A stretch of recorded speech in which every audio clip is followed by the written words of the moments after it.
오늘 교독문을 우리가 서로 교독하는 가운데 제 마음으로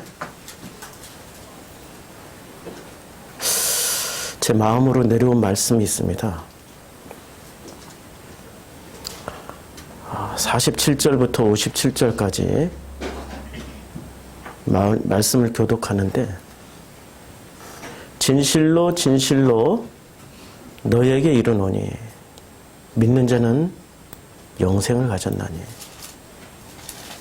드디어 영생을 말씀하시는 예수님, 그 다음에 예수님이 내가 곧 생명의 떡이다, 그 영생으로 인도하는 생명의 떡이다.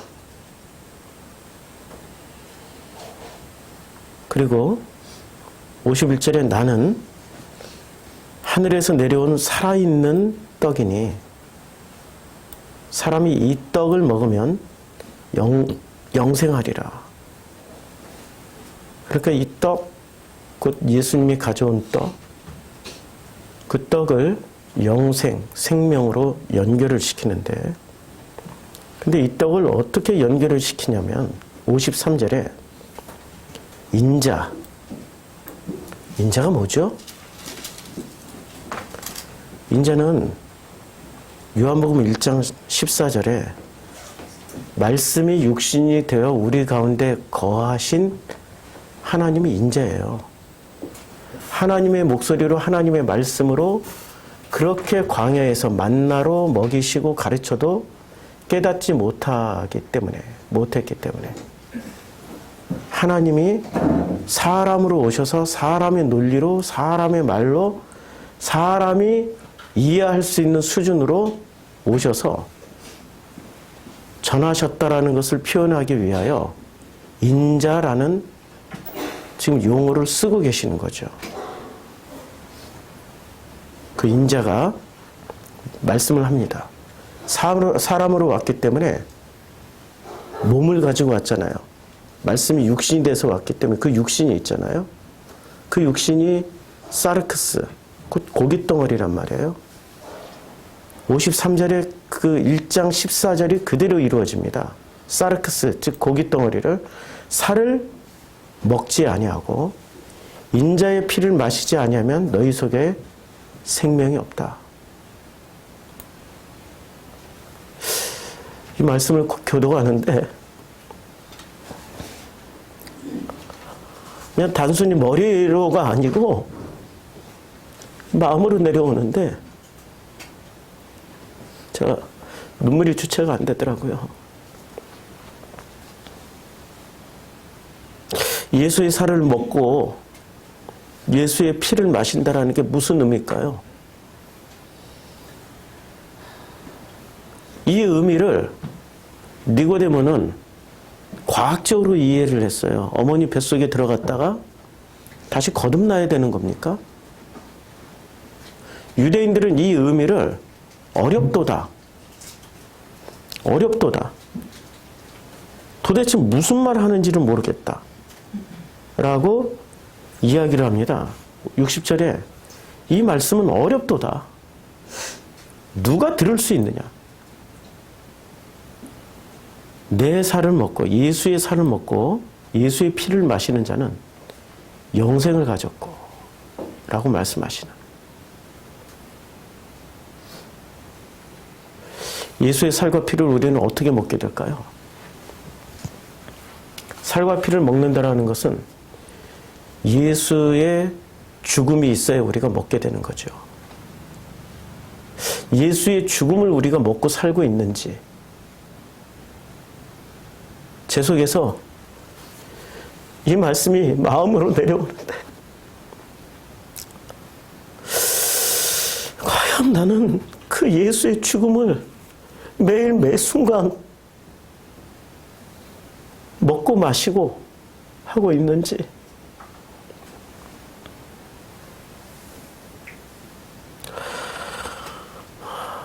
지금 개척 6년째입니다. 벌써 시간이 이렇게 지났어요. 지난 시간을 되돌아보면 내가 정말 예수의 살과 피를 마시는 사람이었는지, 그 죽음을 내가 먹고 그 죽음을 살기 위해서 먹었는지 죽기 위해서 먹었는지 지난 5년을 되돌아보니까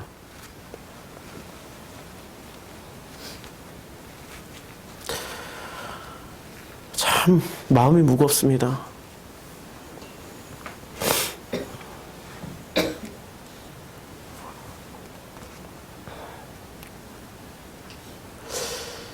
지금 우리 프로슈크마이 교회까지 왔다라는 것은, 여기에 예배드리러 참석하고 있다라는 것은, 우리 성도님들은 어떻게 생각하실지 모르지만 저는 성도님들의 생각하고는 매우 다릅니다. 막장 인생. 더 이상 하나님의 음성으로 설득을 해도 안 되니까, 더 이상 설득을 해도 설명을 해줘도 안 되니까 이 자리까지 하나님이 보내신 거죠. 그럼 이 자리에 와서 누구를 만나야 되는 거죠? 인자를 만나야 되는 거죠. 그 살과 피를 내어주는 그 인자를 만나야 되는 거죠. 그래서 그 살과 피를 먹게 되면 그 죽음을 먹게 되는 거잖아요. 죽음을 먹고 죽어야 영생이라는 그 생명을 얻게 되는 겁니다. 과연 우리는 죽고 있는지, 나는 죽고 있는지.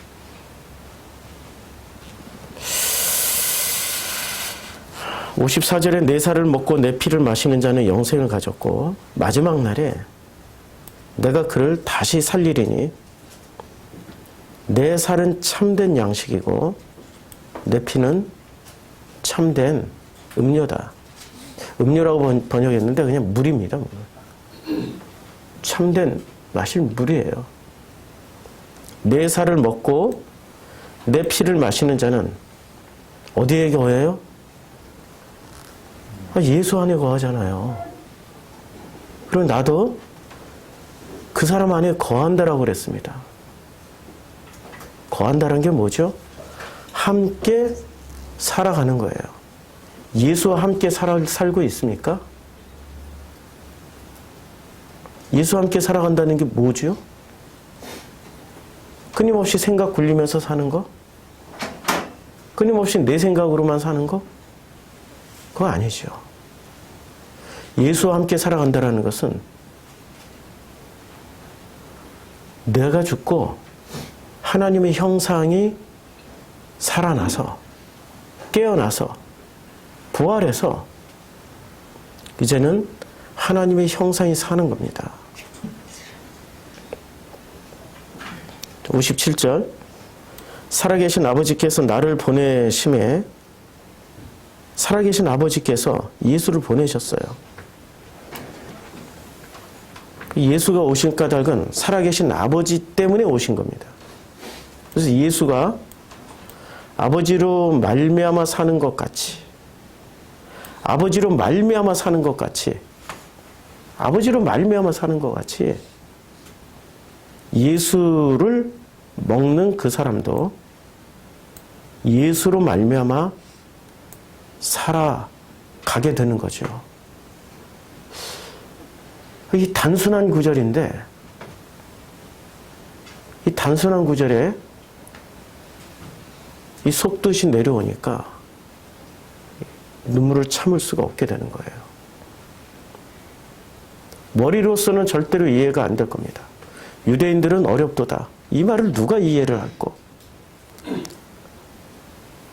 그러면 헬라인들은 어떻게 이해를 했을까요?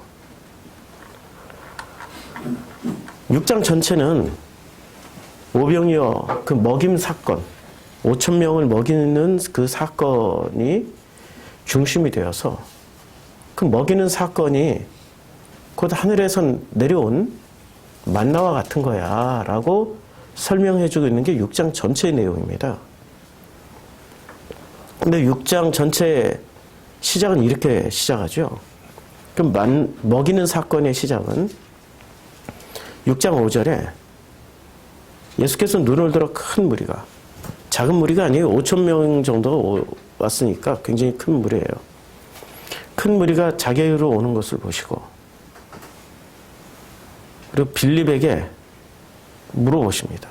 근데 이 빌립이라는 이름을 주목해서 보셔야 돼요. 왜 빌립에게 물어보셨는지.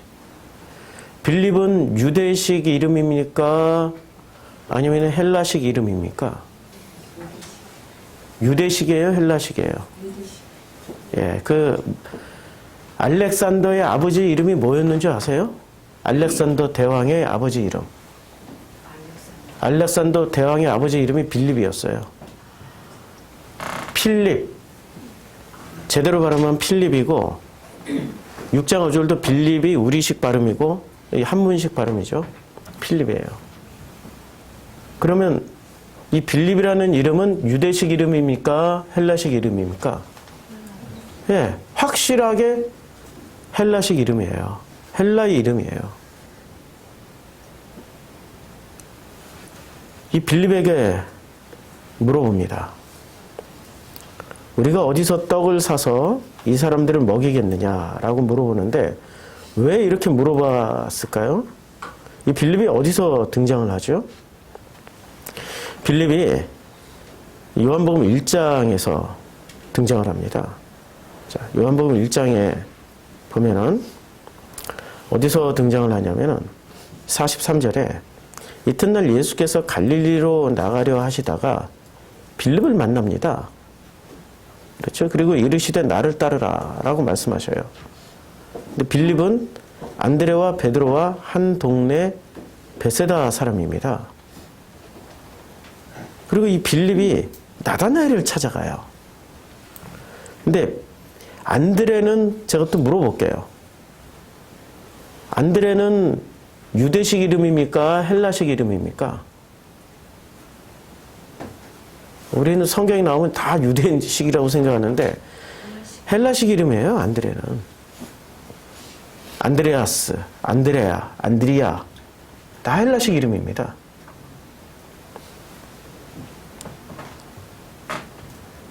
그리고 베드로는 유대식 이름입니까? 헬라식 이름입니까? 예, 베드로, 페트로스, 헬라식 발음으로 하면 페트로스예요. 예, 페트로. 그러니까 헬라식 이름이에요. 그래 헬라식 이름을 뭐로 바꿔줘요? 유대식 이름인 시몬으로 바꿔줍니다. 그러니까 빌립은 지금 계속해서 어떤 이름을 가지고 있는 사람들에게 전해주고 있어요? 헬라. 예. 나다나엘은 그러면 유대식 이름입니까? 헬라식 이름입니까? 물어보면 안 하죠? 헬라식이죠, 당연히. 나다나엘은 헬라식 이름입니다. 찾아가 이르되, 이제 빌립이 이제 나다나엘을 찾았어요. 모세가 율법에 기록하였고 여러 선지자가 기록한 그 일을 우리가 만났으니 요셉의 아들 나사렛 예수라.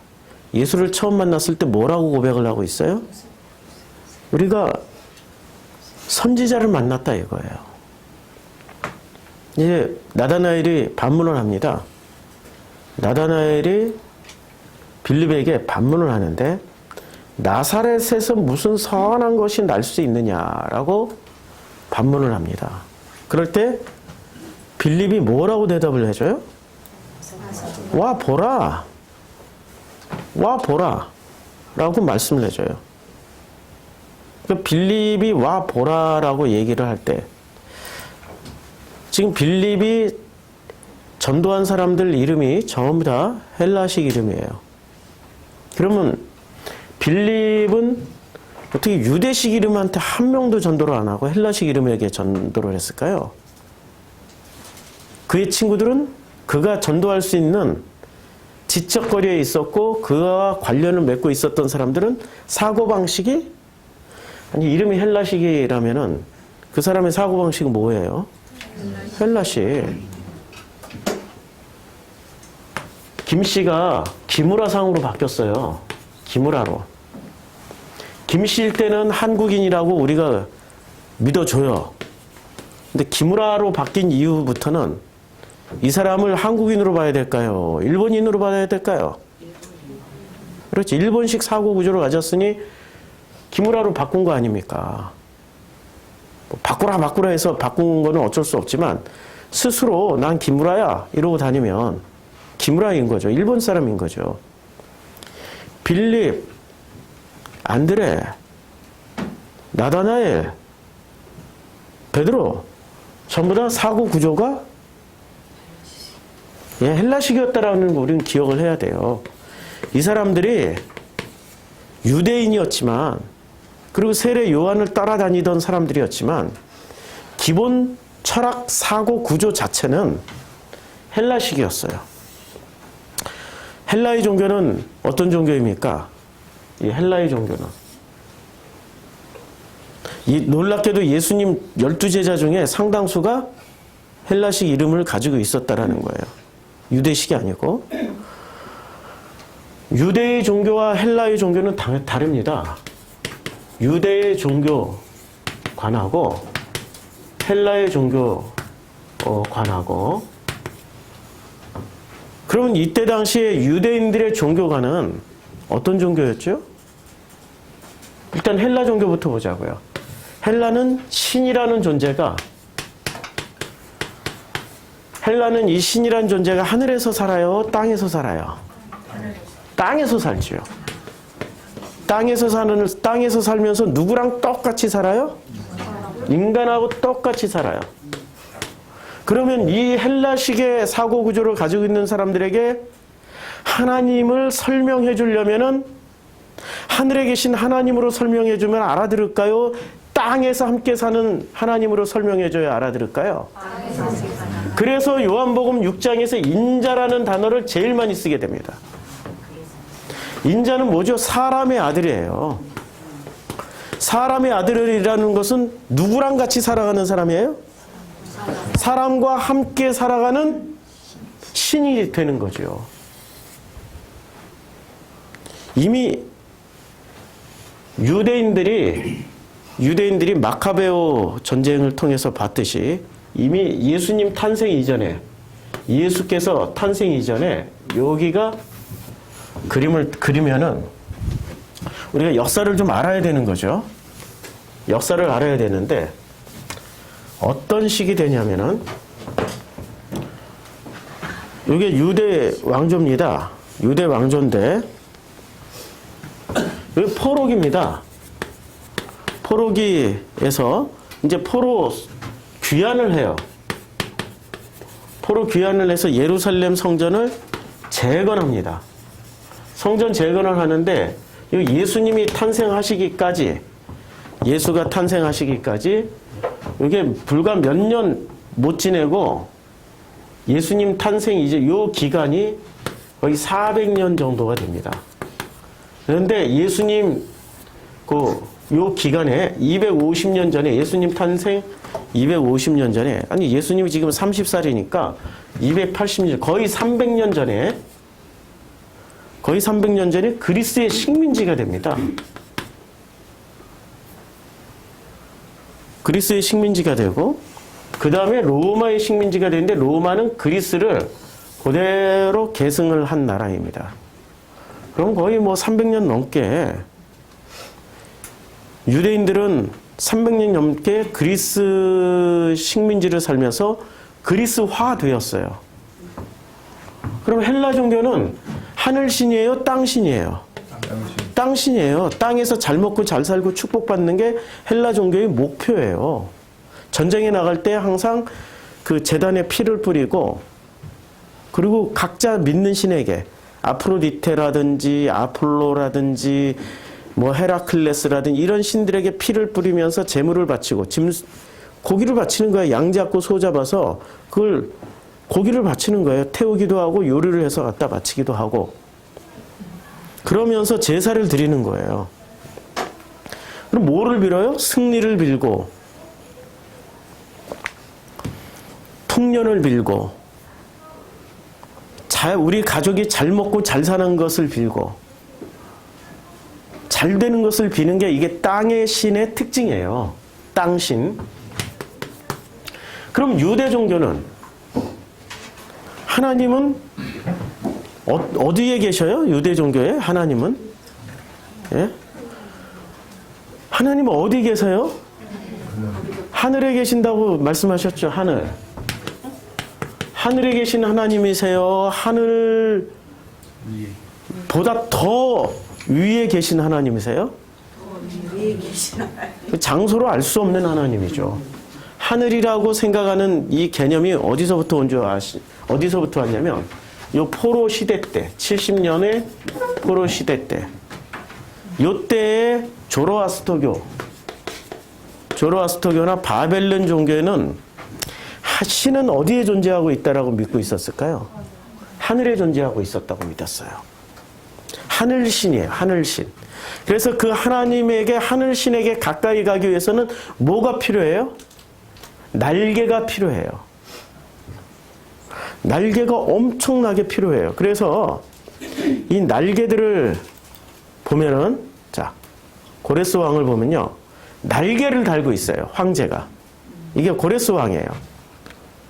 보세요. 이제 그래서 제가 어제 에스겔 다니엘서를 공부했는데 이게 고레스 왕의 초성화입니다. 날개를 달고 있죠. 날개가 몇 개예요? 4개. 예, 4개예요.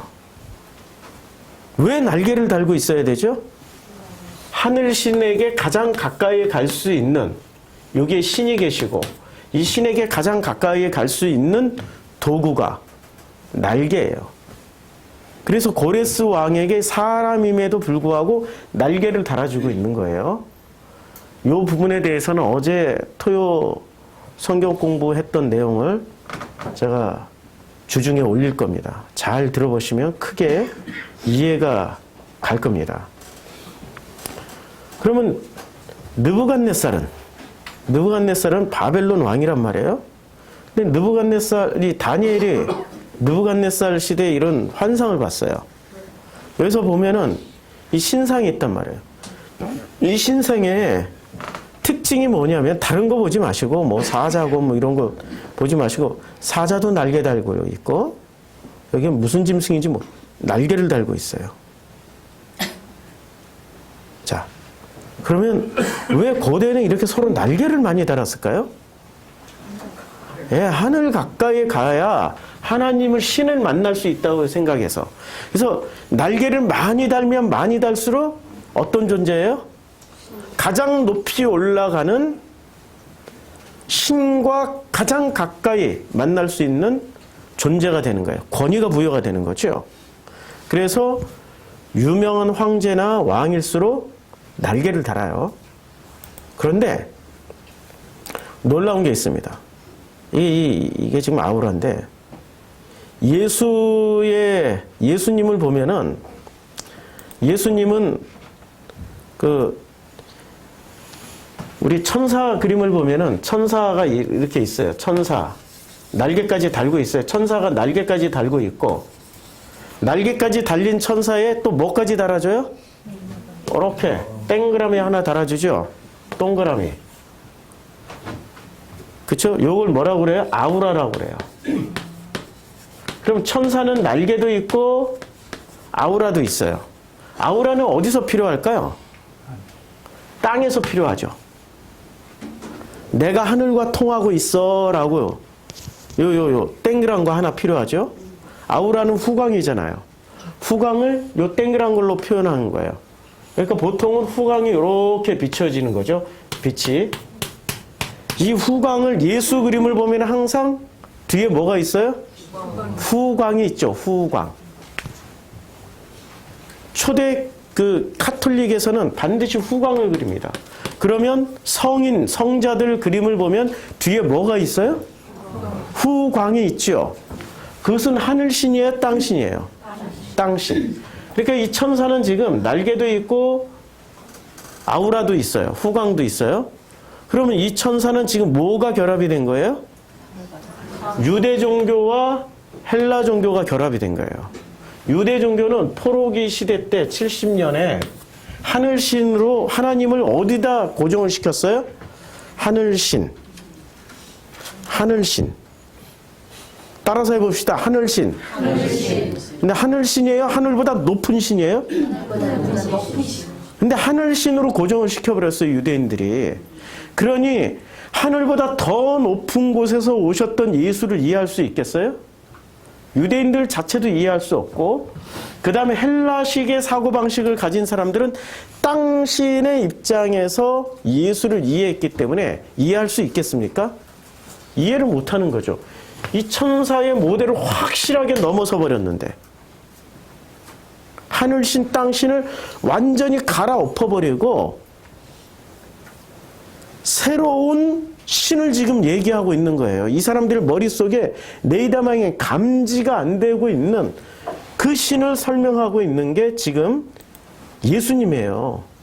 그러니 예수를 어떻게 예수가 하는 말을 이해를 할 수 있겠습니까? 예수가 하시는 말씀을 철저하게 이해하지 못하는 장면이 사도행전 1장에 나와요. 사도행전 1장에서 보면 예수님이 승천하시기 직전에 이렇게 말씀하십니다. 그들이 모였을 때 예수께 여쭈어요. 말씀을 해요. 그래서 예수님, 주께서 이스라엘 나라를 회복하심이 이때니까? 라고 물어봐요. 자, 이스라엘 나라를 회복한다라는 이 관점은 땅의 관점일까요? 하늘의 관점일까요? 땅의 관점이죠. 근데 지금 이때 함께 모여있던 사람들이 누구였어요? 사도와 함께 모이사. 자, 지금 복음서에서는 사도라고 승격시켜주지 않았어요. 근데 사도행전에서 슬쩍 사도라고 승격시켜주면서 이 사도들의 수준이 어때요? 하늘지향적이에요? 땅지향적이었어요? 땅지향적이었어요. 그러니까 예수님 주변에 헬라식 이름을 많이 가지고 있었던 증거죠. 헬라식 이름이 많았다라는 증거가 1장 6절에서 드러나고 있단 말이에요. 이들은 땅지향적이었어요. 어떻게 해야 이스라엘 나라를 회복할 수 있습니까? 어떻게 해야 내 가정을 회복할 수 있습니까? 어떻게 해야 내 직장을 회복할 수 있습니까? 어떻게 해야 내가 잘 먹고 잘 살 수 있습니까? 어떻게 해야 내가 조금 예뻐질 수 있습니까? 전부 다 땅지향적인 철저하게 헬라식 사고방식을 가지고 있었던 거예요. 그러니까 주님이 뭐라고 말씀하세요? 주님이 기분이 마지막 승천하시는 자리인데도 기분이 상하신 거예요. 아니, 우리는 예수는 화를 안 낸다라고 생각하고 부활하신 그리스도는 더더군다나 완벽한 인격체이기 때문에 화를 안 낸다고 생각하시는데 그건 오해일 뿐입니다. 우리식으로 땅식으로 이해를 하고 있는 거예요. 헬라식의 사고방식. 우리는 태어나서 죽을 때까지 유대식, 이 바벨론식의 교육을 받을까요? 하늘지향적인 교육을 받을까요? 아니면 땅지향적인 헬라적인 교육을 받고 살까요? 그렇죠. 지난 2500년 동안 철저하게 헬라식의 교육을 받고 있어요. 아, 정정할게 350년 전이에요. 예. 250년 전이 아니고 예수님 태어나기 250년 전이 아니고 훨씬 이전에 식민지 됐어요. 연도는 나중에 잘 살펴보세요. 그런데 헬라식의 교육을 받았기 때문에 우리는 지금 바벨론 사람이라고 생각을 해야 될까요? 아니면은 헬라 사람들이라고 생각해야 될까요? 우리 사고구조는 헬라의 사고구조를 가지고 있어요. 그리스 로마식의 실용주의적이고 땅지향적이고 굉장히 사실적인 이런 사고구조를 어려서부터 우리는 이걸 배워왔어요. 유치원에서 배우지, 초등학교에서 배우지, 중학교, 고등학교, 대학교, 박사과정까지 전부 그리스 로마식의 교육을 받아요.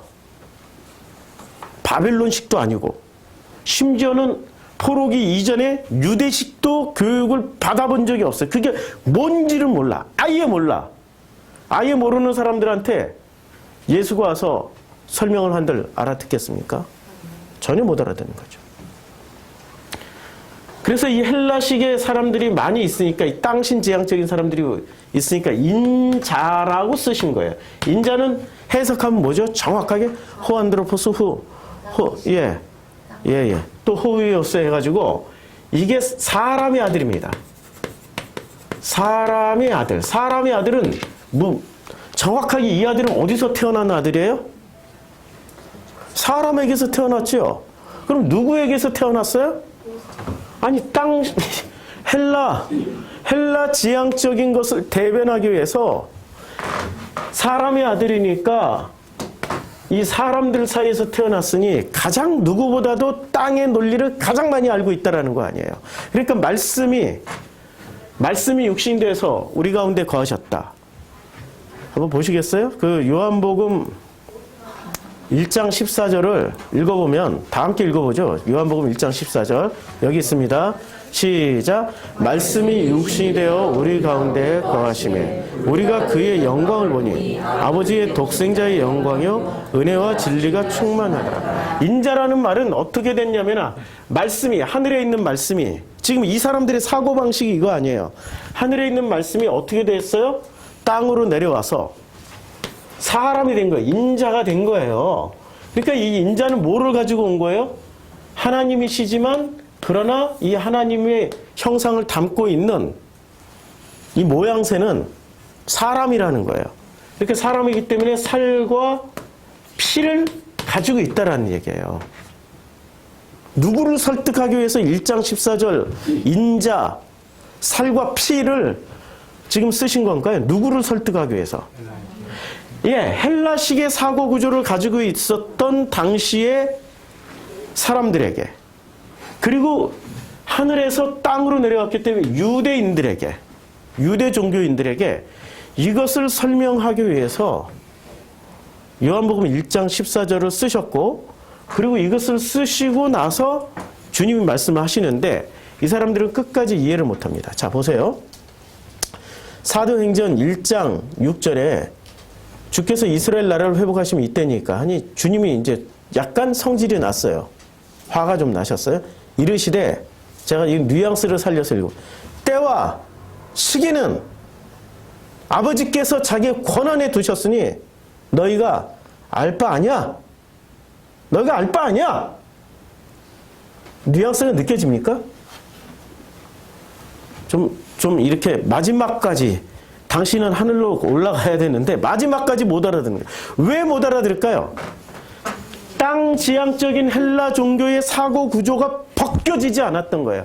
깨져나가지 않았던 거예요. 이게 십자가에 못 박혀 죽지 않았던 거예요. 이게 깨져나가야 비로소 제가 하고 있는 이 말씀이 주님이 하고 있는 이 말씀이 헬라식 사고구조, 유대식 사고구조를 가진 사람들에게 전해지는데 안 전해지는 거예요. 복음은 나를 위로해 주는 거예요? 아니면 복음은 나를 살리는 거예요? 나를 살리는 건데 왜 자꾸 나를 위로해 주는 것으로 착각을 하시냐고. 헬라식 사고구조가 나를 살려주는 거예요? 나를 위로해 주는 거예요? 나를 위로해 주는 거예요. 헬라식 사고구조는 나를 위로해 주는 거예요. 사고구조가 십자가에 못 박혀 죽어야지. 그 살과 피를 먹으라는 얘기가 그 죽음에 참여라는 얘기란 말이에요. 죽음에 참여하지 않고 헬라식으로 나를 위로해 주되 유대인들은 지금 유대인들의 헬라 종교와 유대 종교가 합쳐졌어요. 유대 종교라는 것은 다시 말하면 바벨론식 유대 종교입니다. 바벨론식 유대 종교이기 때문에 하늘의 하나님으로 생각을 하고 있는 거예요. 그렇죠? 그러면 말씀이 육신이 돼서 우리 가운데 거하셨다는 말은 우리는 어떻게 알아들을까요? 유대식의 사고구조와 헬라식의 사고구조가 합쳐져서 어떻게 해석을 할까요? 하늘에 있는 그 높고 위대하시고 강력하고 능력 있는 그분이 땅으로 오셔서 나를 위로해 주는 게 복음이야. 그렇게 이해하고 있지 않아요, 지금? 근데 주님은 관점을 바꿔줘요. 나를 위로해 주는 게 복음이 아니고 나를 살리는 게 복음이라고 말씀하고 계세요. 오늘 6장 전체 핵심 메시지가 나를 살려주는 거예요. 나를 위로해 주는 게 아니고 나를 살려주는 거라니까요. 왜 자꾸 복음에 대해서 혼란을 가지고 계시냐고요. 교회에 뭘 기대를 하고 오냐고요.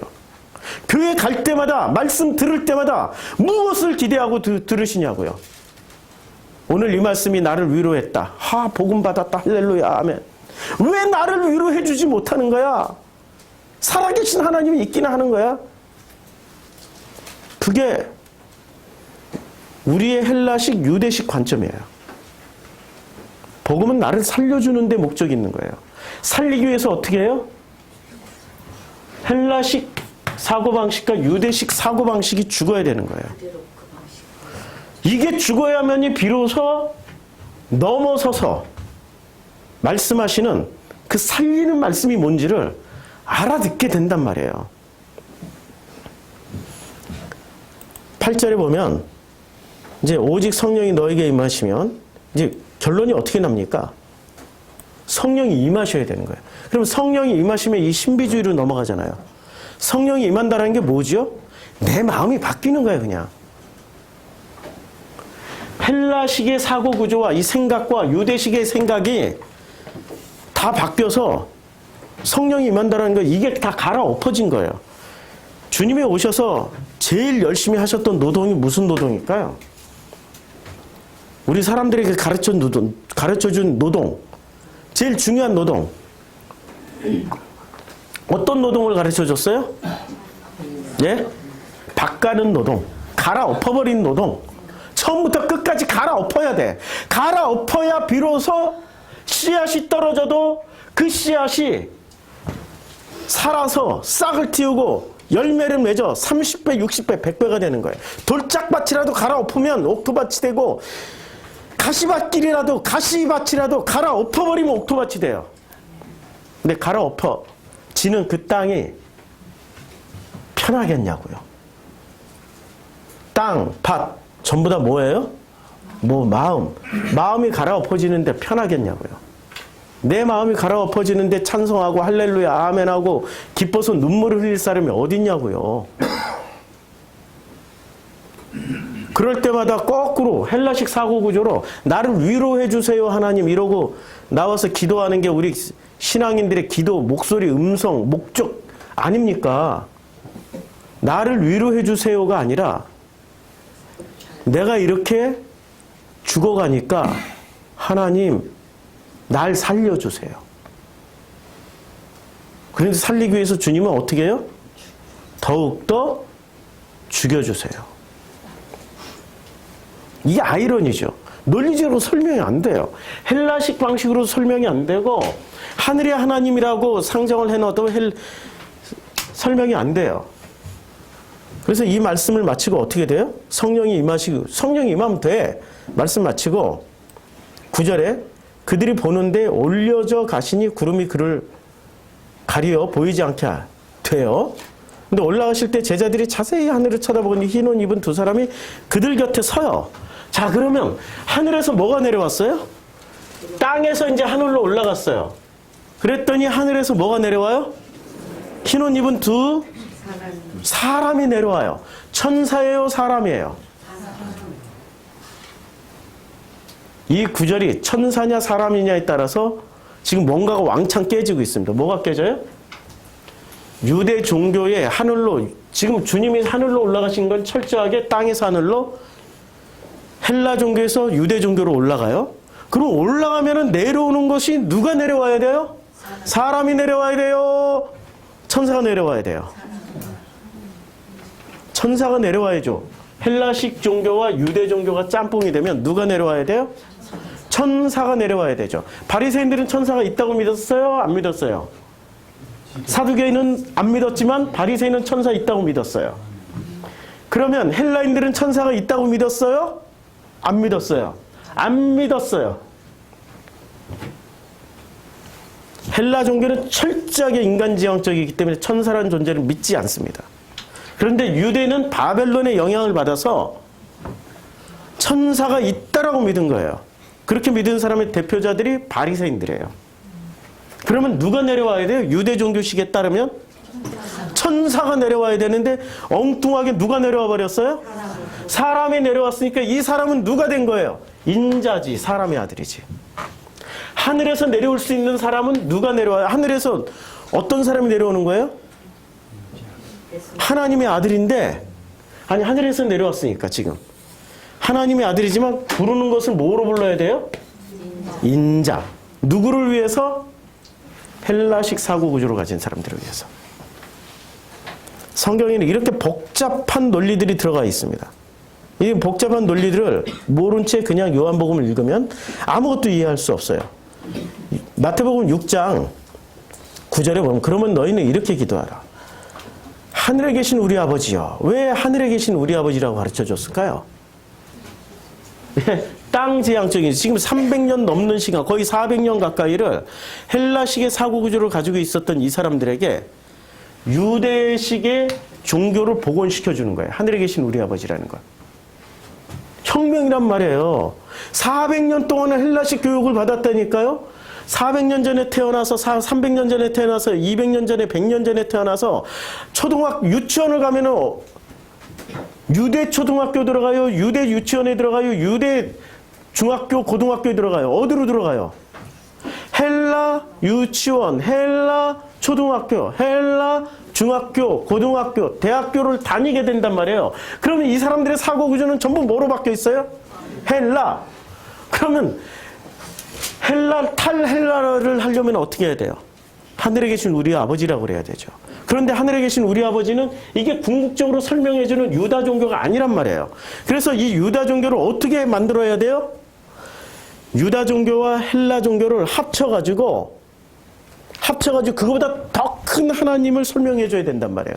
그래서 그 설명이 10절에서 이루어져요. 나라가 임하는데 지금 사도행전 1장 6절, 7절, 8절, 9절 말씀 아니에요. 나라가 임하면 어떻게 돼요?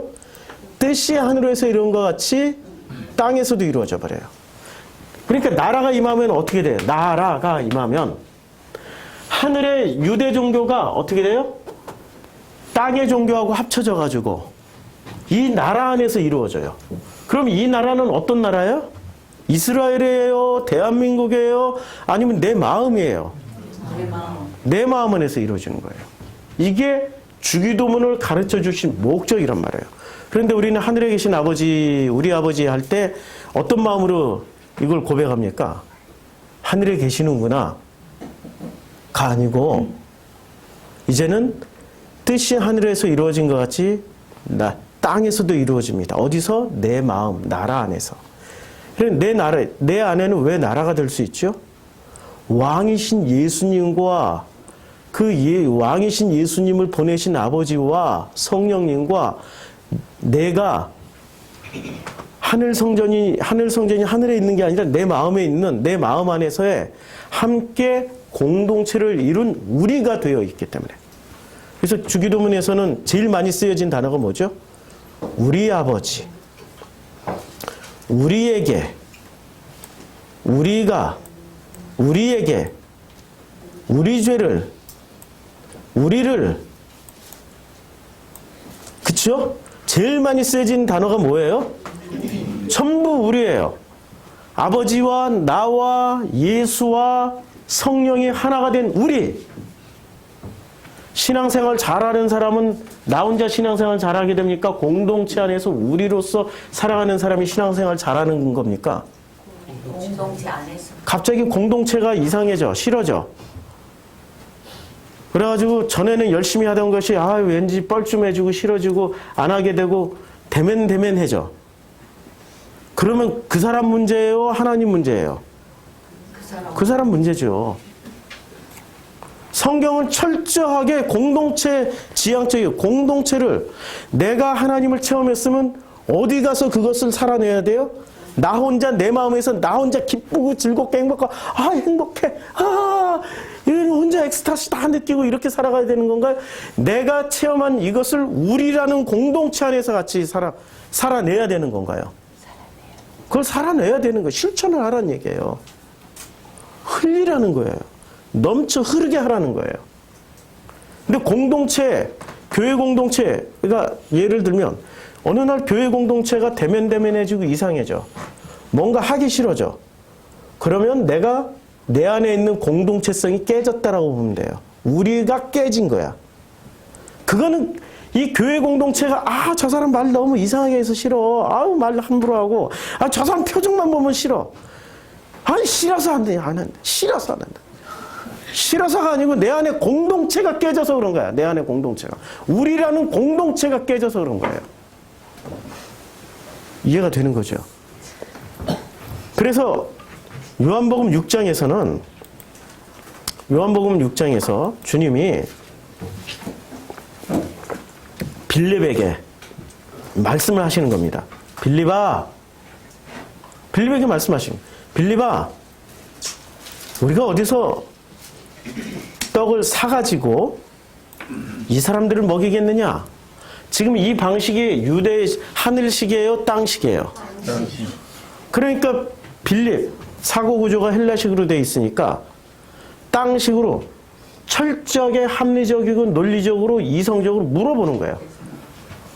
어디서 이 밥을 사가지고 성경에 나오는 밥은 딱 두 가지 종류밖에 없어요. 먹거리는.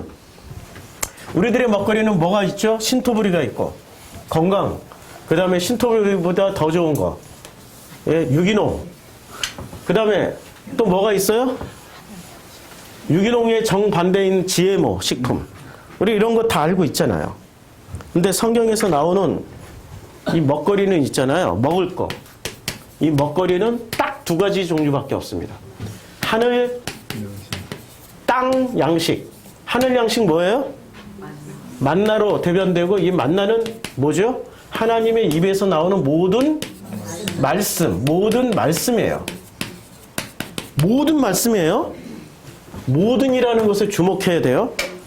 말씀. 모든 말씀이에요. 하나님의 형상이 깨어나고 그 마음이 열린 사람은 모든 말씀을 받아먹기 시작해요. 모든 말씀은 어디에 있어요? 하나님은 성경 안에 갇혀있는 하나님인가요? 온 우주의 하나님인가요? 그러면 모든 말씀은 어디에 다 있어요?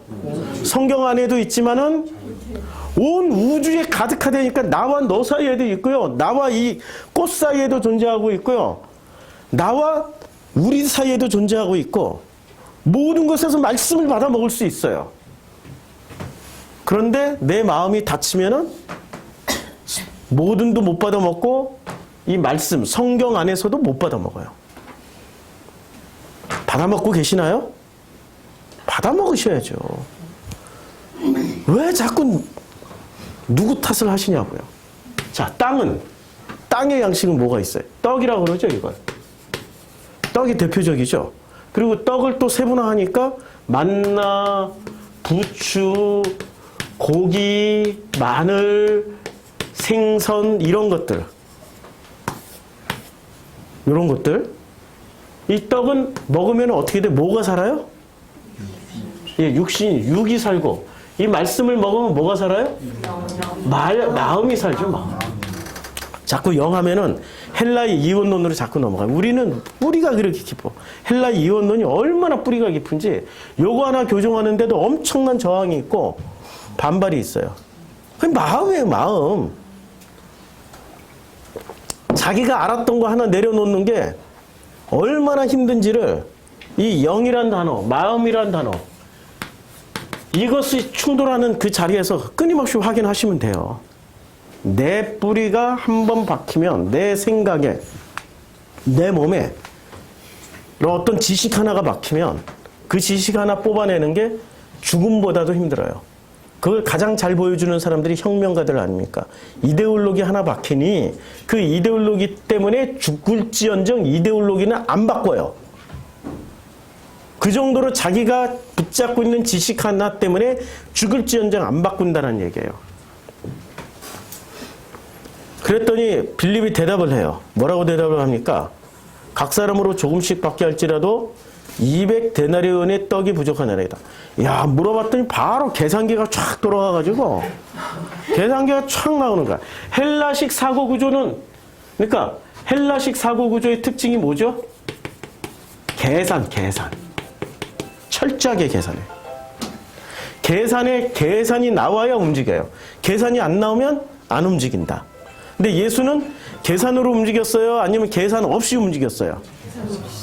아니, 계산했다니까? 예수가 계산한 게 아니라 누가 계산을 해요?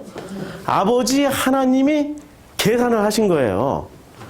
아버지 하나님의 계산에 따라서 철저하게 순종하신 분이 예수예요. 그래서 아버지 하나님이 계산을 했다라는 게 어디서 드러나요? 겟세마네 동산에서. 아빠, 아버지요, 이 잔이 내게서 옮기기를 원하나이다. 그러나 내 뜻대로 마옵시고 아버지 뜻대로 하시옵소서. 자기 계산, 아버지 계산이 있었는데 자기 계산을 내려놓고 아버지의 계산대로 움직여버린 거예요. 이게 순종이에요. 순종하고 계십니까? 순종하셔야죠. 영생의 말씀이 순종하는 자에게 비로소 임하시기 시작하는 거예요. 순종이 뭐죠? 순종이 자기 죽음이기 때문에. 순종이 자기 죽음이기 때문에. 그래서 순종하는 자가 뭐를 먹어요? 하늘 양식 만나. 하나님의 모든 말씀을 뭐로 먹어요? 예수의 살과 피로 먹게 되는 거예요. 순종하는 사람이 순종 안 하면 뭐를 먹어요? 자꾸 떡을 취하게 돼요. 떡의 계산은 분명해요. 200데나리온 남습니다. 딱 하고 계산 나와. 근데 예수가 뭐라고 그래요? 제자 중 하나 곧 여기서는 이름을 어떻게 씁니까? 그러니까 헬라식 이름이 아니라 지금 앞에 합쳐졌죠? 성경이 이래서 기가 막혀요. 지금 빌립은 헬라식 사고 구조의 대명사인데 베드로는 누구를 대변해야 돼요? 빌립처럼 헬라식 사고 구조를 대변해야 되는데 이때 유다식 이름이 딱 붙어요. 그러니까 여기 하늘, 땅 구조가 딱 결합이 돼가지고 뭐가 이루어져요? 시몬 베드로의 형제 안드레가 예수께 여짜오되 여기 한 아이가 있어 보리떡 5개 물고기 2마리를 가지고 있나이다. 그러나 그것이 임하는 사람에게 얼마나 되겠사옵나이까. 가져오긴 했는데 이게 얼마나 되겠사옵나이까. 가져오긴 했어. 놀랍게도 헬라식 사고 구조를 가졌던 안드레의 형이 시몬 플러스 베드로가. 그래서 시몬 베드로가 먼저 언급된 게 안드레가 어떤 사고 구조를 가졌다고요? 시몬 플러스 베드로의 사고 구조로 가져오긴 했는데 가져온 거는 유대식이에요. 근데 헬라식으로 이게 많은 사람들에게 얼마나 되겠사옵나이까. 이 한 구절에 6장 구절에 유대식과 헬라식, 하늘과 땅식의 사고 구조가 동시에 다 녹아 들어가 있는 거예요. 그때 예수님은 인자잖아요. 인자는 뭐가 되어 있어요?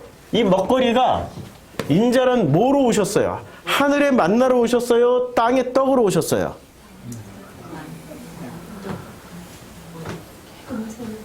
헷갈리지요?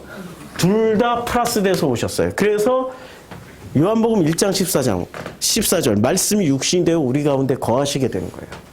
그래서 인자라고 하신 거예요. 인자는 무슨 사람의 아들이지만 그러나 사람의 아들이지만 하늘로부터 오신 사람의 대표 명사. 아무리 하나님이 하늘의 말로 설명을 해도 못 알아들으니까 땅의 대표로 당신이 도로 태어나 버린 거예요.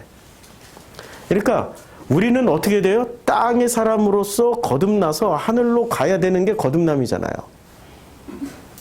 하늘 너머에 있는 그 아버지에게 가는 게 거듭남이잖아요. 이 거듭남을 다시 설명하면 마가복음에 이렇게 마가복음 1장 10절에 곧 물에서 예수가 세례를 받고 올라오실 때 하늘이 어떻게 돼요? 찢어져 버려요. 갈라졌다라는 게 영어성이 톤 오픈드, 톤 어파트먼트 이렇게 돼 있어요. 톤은 찢어졌다의 과거형이잖아. 그러니까 찢어져 버렸어요. 하늘이 찢어지니까 비로소 찢어진 하늘에서 뭐가 내려와요? 성령이 비둘기같이 땅으로 내려오는 거예요. 그렇죠? 그러니까 뭐가 찢어져야 돼요? 유대식의 하늘 구조가 찢어지고 그리고 땅 구조로 내려와서 이 땅에 뭐가 임해요? 성령이 임할 때 비로소 모든 말씀으로 살게 되는 거죠.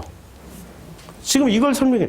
하늘과 땅을 성경은 이렇게 놀랍도록 끊임없이 반복해서 말하고 있는데 우리는 우리의 사고 구조가 굳어 있기 때문에 이걸 알아채질 못하는 거예요.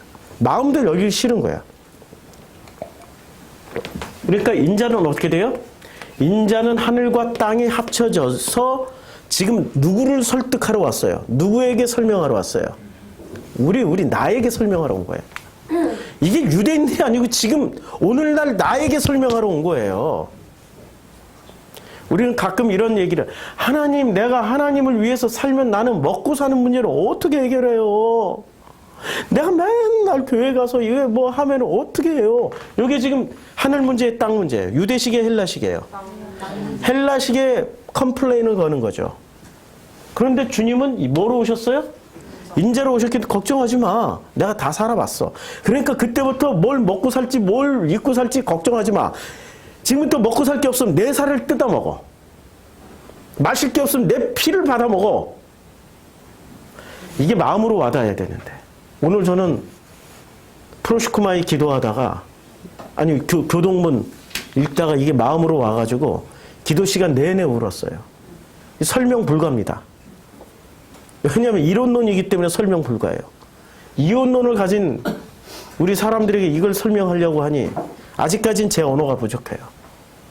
언젠가 언어가 생기고 제가 설명할 수 있는 구조가 되면은 분명하게, 클리어하게, 깨끗하게 설명해 드릴게요.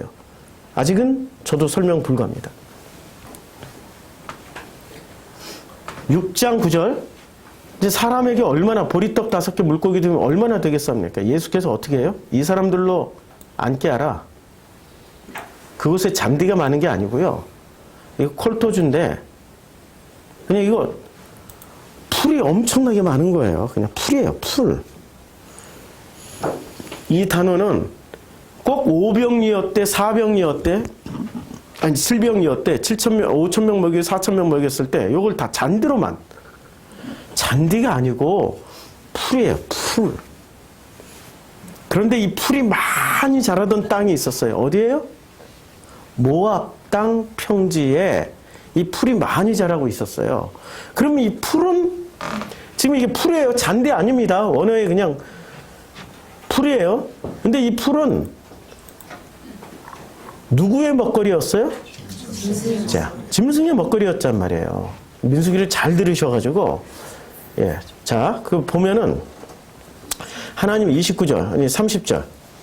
또 땅의 모든 짐승과 하늘의 모든 새와 생명이 있어 땅에 기는 모든 것에는 내가 모든 푸른 풀을 먹을거리로 주노라. 이렇게 짐승의 먹거리죠. 짐승의 먹거리가 풀이란 말이에요. 그러면 자, 이 풀밭 위에 앉아서 이 사람들이 지금 뭐가 바뀌는 거예요? 이 풀, 잔디에 앉은 게 아니라 풀에 이 사람들은 먹거리가 지금 지천인데 이 사람들이 지금 배가 고프다고 하는 것은 이게 없어서 배고픈 거예요? 이게 없어서 배고픈 거예요? 땅에 양식이 없어서 배고픈 거예요? 아니면 하늘에 양식이 없어서 배고픈 거예요? 지금 푸른 풀에 앉아있대. 이 사람들이 지금 사람의 짐승이에요. 이러면 또 인권 유린한다고 그러겠다. 인권 유린하는 게 아니고 풀을 언급한 까닭은 이 사람들이 그동안 먹고 살았던 게 뭘 먹고 살았어요? 땅에서 나오는 풀을 먹고 사는 사람들이에요.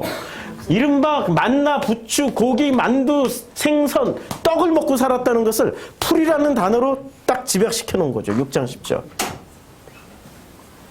그런데 그 풀을 어떻게 해요? 깔고 앉아버려 그냥. 거기에 앉게 하라. 그러니까 무엇에 깔고 앉았는데 땅의 양식 떡 위에 깔고 앉아서 주님이 뭐를 주시겠다는 얘기예요? 이 양식을 주시겠다는 거예요. 근데 이것을 지금 우리 성도님들도 이제까지 이 본문을 읽으면서 어떻게 이해를 하고 있었어요? 기적이다. 야, 오병이어가 어떻게 일어났을까? 그 도대체 어떻게 12광줄이 남길 수 있을까? 기적에만 초점을 맞췄단 말이에요. 여기에 초점을 안 맞췄단 말이에요. 하나님이 이 풀을 깔고 앉게 하시는 것은 예수가 이 풀을 깔게 앉게 하시는 까닭은 바로 이 장면이에요. 겟세마네 동산에 내 뜻대로 하지 마시고 아버지 뜻대로 하시옵소서란 순종하게끔 만드는 장면이에요. 이해가 되시죠? 순종하게끔 하시는 장면이에요. 우리의 이 육신의 떡을 한 번이라도 거부해 본 적이 있었습니까? 하늘 양식을 위해서? 하셨어야죠. 하셔야죠. 금식. 지금 그런 수준의 내용이 아니에요, 지금. 물 한 잔 좀 마시고. 우리의 성경 이해 수준이, 참, 끈질기게 헬라식의 사고 구조가 우리를 지배하고 있어요. 이건 금식 수준이 아니고요. 밥줄을 끊어놓는 거예요. 직장을 그만둘 수 있어요? 아멘 누가 하셨어요? 예? 그래요? 주부니까. 주부니까 직장 그만두면은 딸들이 다 일을 해야 되겠네. 이거는 자기의 모든 생명을 끊어버리겠다고 하는 거예요. 내 육신의 생명을 유지시켜주는 헬라식의 사고를 끊어버리겠다는 말씀이란 말이에요. 선포라는 거예요, 지금. 풀이에 사람들이 앉게 되자 이제 드디어 그 숫자가 나와요. 자, 보세요. 사람들이 6장 5절에서 큰 무리가 자기에게로 온다라고 그랬는데 풀이에 큰 무리예요. 여기에 10,000명일지 20,000명일지 30,000명일지 몰라요. 그런데 풀이에 앉은 사람들 숫자가 나오는 거예요. 그것에 이게 잔디가 아니고 풀이 많은지라 사람들이 앉으니 수가 5,000명쯤 되더라. 그러니까 그 풀 위에 앉은 사람이 몇 명? 5,000명쯤 되는 거야. 그러면 풀 위에 안 앉은 사람도 있을 거란 말이에요. 그 사람들 어떻게 했어요? 먹었을까 못 먹었을까? 행간이 생략된 것들을 찾아 읽어야죠. 못 먹은 거예요. 지금 이 자리에 풀에 앉으세요 하면 앉을 사람들은 먹어요. 근데 이게 뭐지? 하고 그냥 안 앉아버리고 돌아가는 사람도 있고 멀쩡하게 서 있는 사람도 있고 끝까지 무슨 짓 하나 보자 지켜보고 앉지도 않고 지켜보는 사람들이 있어요. 이 사람들은 지금 먹었을까요? 못 먹었을까요? 못 먹은 거예요. 풀에 앉은 사람들만 먹게 된 거예요. 정말로 하늘의 만나 생명 양식, 영생하는 양식을 먹고 싶습니까? 그럼 풀에 앉으세요. 내가 나를 살리게 만드는 그 도저히 놓지 못하는 땅의 음식 떡을 부추, 고기, 마늘, 생선 이런 것들을 내 육을 유지시켜주는 내 생각을 유지시켜주고 나라고 존재케 만들어주는 그 모든 존재 증명 자체를 깔고 앉으시라니까요. 멀쩡하게 서 있거나 이게 뭐야 하고 그냥 떠나버리지 말고, 그치요? 깔고 앉으시는 분들은 오늘 이 말씀을 받아 먹습니다. 이해를 할 수 있게 돼요. 11절. 예수께서 떡을 가져다가, 이제 이 떡이 뭐예요? 놀랍게도 이 떡이 땅의 것을 가지고 어떻게 해요? 이 사람들이 깔고 앉은 게 땅의 떡이란 말이야. 지금 풀이라는 게. 땅의 떡을 가져다가 어떻게 해요? 축사하시네. 야, 이 축사의 과정에 놀랍게도 뭐로 바뀌어요? 이걸로 바뀐다니까요. 만나로. 이것을 헬라식 사고구조로 이해를 하려면 죽었다 깨나도 이해를 못해요. 지금 헬라식 사고구조로 신학자들이 이것만 보고 있는 거 아니에요. 어떻게 오병이어의 기적이 있냐? 그러니까 있을 수가 없으니까 전부 다 보리떡 5개, 물고기 2마리를 이 꼬마애가 가져다 주니까 수많은 사람들이 감동이 돼가지고 자기네들이 쌓았던 도시락을 다 꺼내서 함께 나누어 먹었더니 야, 놀랍게도 5,000명이 남고도 12광줄이 남았더라라고 해석하는 사람들이 서구 신학자들이에요. 이건 철저하게 헬라식이죠. 그러니까 헬라식 사고구조를 가진 사람들이 이 장면을 이해를 못하는 거예요. 축사를 하셨는데 어떻게 바뀌었어요? 축사를 하시니까 뭐로 바뀌어요? 이걸로 바뀐 거예요, 지금. 하늘의 양식으로. 그래서 축사를 하신 거예요. 예수님이 축사하시는 장면이 나오니까 안 나옵니까? 성경 전체를 통틀어서 몇 번 나와요? 이거밖에 없어요, 이거밖에. 오병이어 이 장면에서 축사를 하신 거지, 무슨 죽은 나사로를 살릴 때도 축사하신 거 아니고요. 죽은 그 야이로의 딸을 살릴 때도 축사하신 것이 아니고요. 주님이 축사하신 것은 땅의 떡이 하늘의 만나로 바뀌는 과정을 보여주기 위해서 축사하신 거예요. 그래서 누구에게 나눠줘요? 서 있는 자들에게 나눠줘요? 앉아 있는 자들에게 나눠줘요? 그 풀을 깔고 앉은 자들에게 나눠줘요. 서 있는 자들은 못 받아 먹어요. 정말로 하늘 양식 먹고 싶습니까? 깔고 앉으세요. 그냥 깔고 앉아버리시면 받아 먹을 수 있게 돼요. 서서 받으려고 하니 주시나 안 주시지? 이것도 좋고 저것도 좋고 땅도 좋고 하늘도 좋고 둘 다 좋은데 주시냐 안 주시냐? 안 주셔요. 앉아있는 자들에게 나눠주고 물고기도 그렇게 그들의 원대로 주세요. 근데 이게 물고기인데 여기서 이제 드디어 물고기 나오죠. 생선. 물고기 나오잖아요. 요 땅의 음식 중에. 그렇죠? 물고기 떡이 나온단 말이에요. 물고기 떡이 어떻게 원 없이 줘버려요. 원 없이. 정말로 하늘의 양식 만나를 먹고 싶습니까? 깔고 앉으세요. 그러면 원 없이 받아 먹어요. 서 있으면 하나도 못 받아 먹어요. 그 자리가 이게 뭐야 하고 떠나버려도 하나도 못 받아 먹어요. 깔고 앉으셔야 돼요. 이에 거두니 뭐로 남아요? 조각이 12바구니에 찬 거예요. 비로소 깔고 앉은 사람들이 뭐가 되는 거예요? 한 12바구니의 증거물을 보면서 이들이 히브리가 이스라엘로 바뀐다니까요? 이게 민수기 내용 아니에요. 히브리는 원래 12부족 출신들이 아니에요.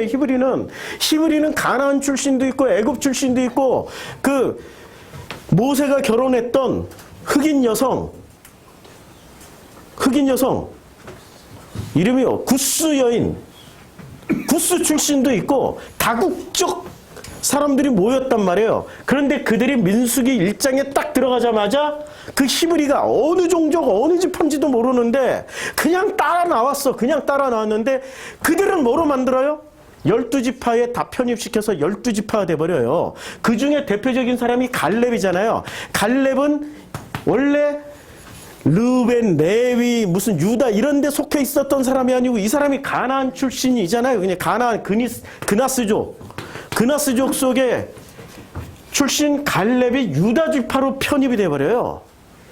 그리고 그가 광야의 2세대를 끌고 여호수아와 갈렙이 광야의 2세대들을 끌고 가나안 땅 정복 전쟁에 참여하게 되는 대표적인 사람이 돼버리잖아요. 히브리가 이스라엘로 바뀌는 거예요. 깔고 앉은 사람들이 드디어 하나님의 만나를 먹기 시작한 사람들이 히브리에서 이스라엘로 바뀌는 거예요. 할렐루야. 아멘. 이것이 바로 히브리에서 이스라엘로 바뀌었다라는 건 뭘 증명해 주는 거예요? 영생이 너희 가운데 있는 거야. 선민이잖아요. 이스라엘이 됐으면. 선민이잖아요. 선민 되는 거예요. 선택받은 사람이 되는 거예요. 깔고 앉으시라니까. 깔고 앉지도 않고 그냥 서서 주세요. 주시라니까. 줘봐. 이렇게 아무리 외쳐봐야 받을 수 있겠어요? 못 받아요. 앉은 사람들에게만 줘요. 성경 본문은 놀랍게도 앉은 사람들에게만 준다고요. 뭘 깔고 앉았냐고. 그런데 뭘 우리 동네 말고 우리 교회 말고 저기 이웃교회 가면 다 서서 받으려고 그래. 근데 우리 교회 성도님들은 최소한 절반 이상은 깔고 앉으셔야죠. 그렇죠? 순종하셔야죠. 그래야 그 만나를 받아 먹을 수 있어요. 원하는 거는 다 깔고 앉으시기를 원합니다. 할렐루야. 사람들이 예수께서 행하신 이 표적을 보고 말하되 이는 참으로 세상에 오실 그 선지자라. 드디어 뭐로 인정했어요? 야, 선지자에서 어디로 나가야 돼요? 지금 예수는 선지자에서 또 그 다음에 선지자가 그리스도로, 그리고 나의 하나님으로 이게 계속 발전해 나가야 되는 거죠.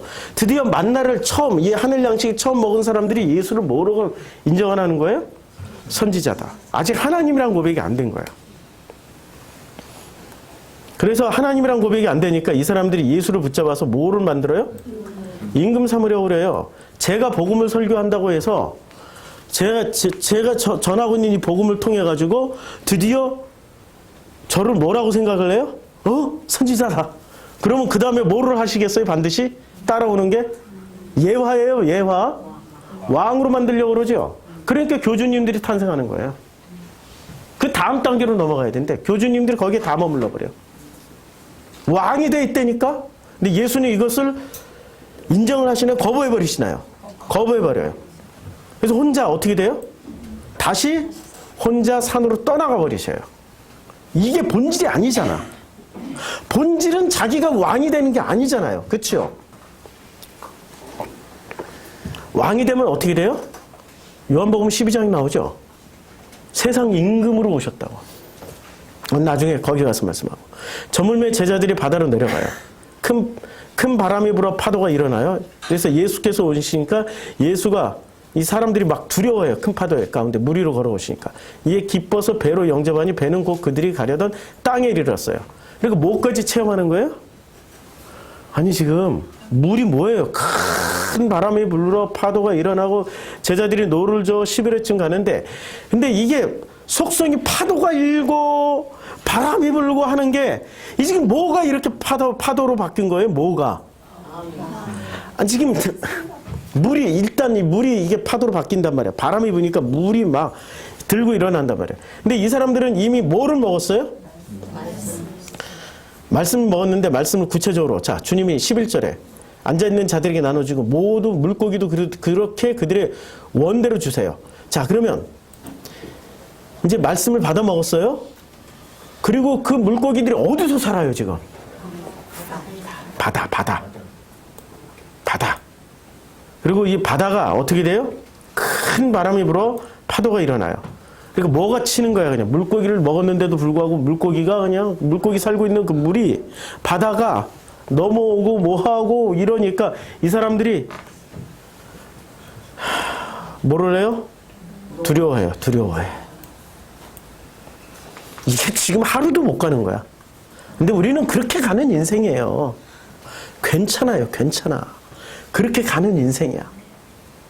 그렇게 가다 보면 누가 책임져 주세요? 아버지 하나님이 책임져 주세요. 믿습니까? 이거는 그냥 믿을 수밖에 없어요. 그냥 믿어야 돼. 아버지가 책임져 줘요.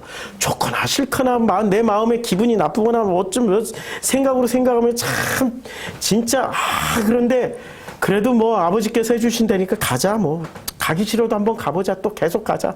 계속 가다 보면 되겠지? 돼요.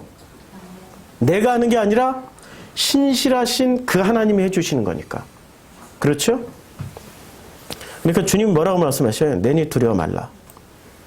이어 기뻐서 배로 영접하니까 곧 그들이 가려던 땅에 이제 바다에서 어디로 가요? 땅에 마음으로 간 거야. 자, 그러면 이 정도면은 드디어 예수와 함께 살면서 예수의 살과 피를 받아먹게 될 거라고 우리는 예상하죠. 근데 어떻게 됩니까? 살과 피를 받아먹습니까? 안 받아먹는다니까요. 자, 보세요. 66절 그때부터 그의 제자 중에서 많은 사람이 떠나가고 다시 그와 함께 다니지 아니하니라. 우리가 이 구절이 무슨 내용입니까? 우리가 아까 얘기했잖아요. 이게 지금 땅의 양식이야, 하늘의 양식이야. 이거 얘기를 하는데 사람들이 못 알아들으니까 어렵도다, 어렵도다 이러고 그냥 다 떠나가 버리잖아요. 어렵도다 하고. 그래서 그 어렵다고 생각했던 사람들 중에 제자들까지도 떠나버려요. 그래서 예수가 12제자에게 이르시되 너희도 가려느냐? 근데 시몬 베드로가 여기서 시몬 베드로예요. 계속 앞에는 베드로였어요. 그냥 여기 시몬 베드로예요. 시몬과 베드로, 유대와 헬라가 드디어 플러스가 된 이 시몬 베드로가 대답하되 여기까지는 맞아요. 주여 영생의 말씀이 주께 있사오니 우리가 누구에게로 가오리까? 우리가 주는 하나님의 거룩하신 자인 줄 믿고 알았사옵나이다. 주는 하나님의 여기 68절은 맞는 답일까요? 틀린 답일까요? 맞는 답이죠. 영생의 말씀이 주께 있사오니. 근데 69절은 맞는 답이에요? 틀린 답이에요? 69절은 하나님의 거룩하신 자예요? 하나님이세요? 하나님이시죠, 예수가. 못 본 거예요, 지금. 그러니까 시몬 플러스 베드로. 영생의 말씀이 주께 있사오니 요것은 시몬이 대답 말을 한 거고, 우리가 주는 하나님의 거룩하신 자인 줄 믿고 알았사옵나이다. 요거는 베드로가 대답한 거고. 이해하시죠? 왜 시몬과 베드로를 구분했는지.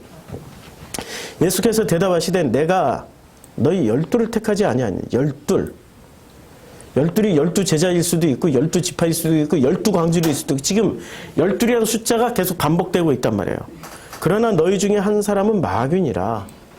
예. 이 말씀은 가롯 시몬의 아들 유다를 가리키시며 이건 나중에 임금, 내가 세상 임금으로 왔다라고 할 때 그때 말씀드리고, 이 내용의 핵심은 이것입니다. 이제 끝까지 다 못했어요. 오늘 여기서 끝내려고 합니다. 시간이 1시간을 훨씬 넘었기 때문에 수요일날 와서 들으세요. 수요일날 와서 듣고, 핵심은 이겁니다. 살리는 거는 영이니, 이 영을 뭐라고 읽으라고요? 예. 살리는 것은 마음이니 육은 무익하니라. 내가 너에게 이른 말은 마음이요 생명이에요. 우리 마음이 영원히 사는 거예요. 그럼 마음이 살아나기 위해서는 어떻게 해야 되죠? 마음이 영원히 가기 위해서는 어떻게 해야 돼요? 이 양식을 받아 먹어야 되는 거죠. 받아 먹기 위해서 어떻게 했습니까? 아주 심플해요. 예, 그냥 앉아버리면 돼. 앉아하면 앉아버리면 돼. 앉은 사람은 다 받아 먹었어. 나중에 한 주간 동안 이 풀밭이 뭔지를 계속해서 재해석이 되어지기를 주님의 이름으로 축원합니다. 기도하겠습니다.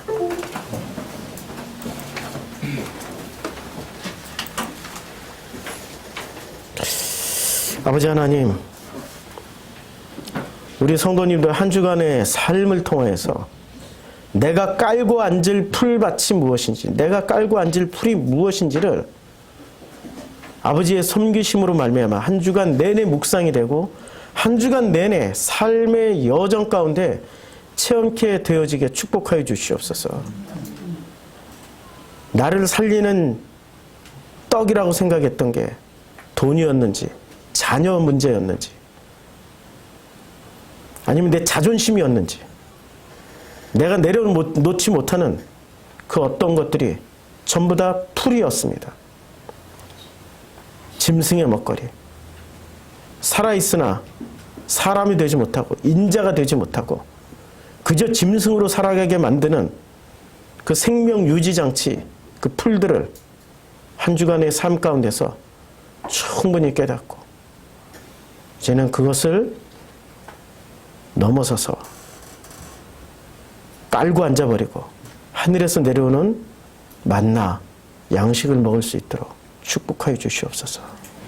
예수님의 이름으로 기도드렸습니다.